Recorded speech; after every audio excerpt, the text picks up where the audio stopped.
Okay, welcome back to part 2. And now let's start by downloading embedded Python. Embedded Python will allow us to run Python programs without a local Python installation. Let's put it like that. Now I have in here two links, but let's go with the first one to get the most recent version of the embedded Python. Okay, I'm going to download Windows embeddable package 64-bit. Let's wait for that.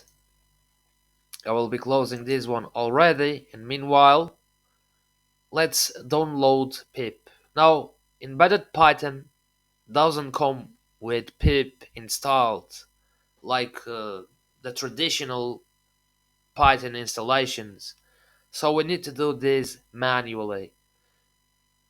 So it's quite simple. We go to this website and save this page as a Python file, a Python script.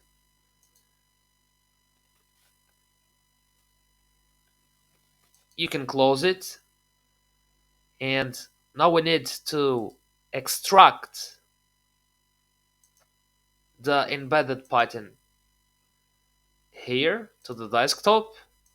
I'm gonna draw the zipped version to the recycle bin and draw get pip to the inside of the embedded Python. Okay, that's good. Now in the embedded Python folder, we were gonna look for a file with the extension pth. Let's look for that. It's in here for me. I'm gonna open that with Notepad. I don't have any other option. And I will simply uncomment line 5. So it's in port site. Remove that comment and save it. It's that simple. And now we can install pip. Let's go to the command line. I'm going to interrupt the program from the Django project. Go to the embedded Python folder and run pythonx getpip.py.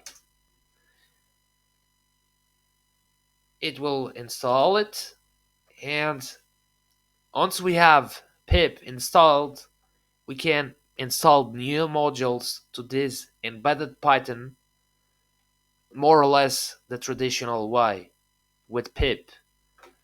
Now for the rest of this series we will need these three packages: Django, psutil, and Selenium. Let's go ahead and do that. I'm just I'm just going to paste them in the command line.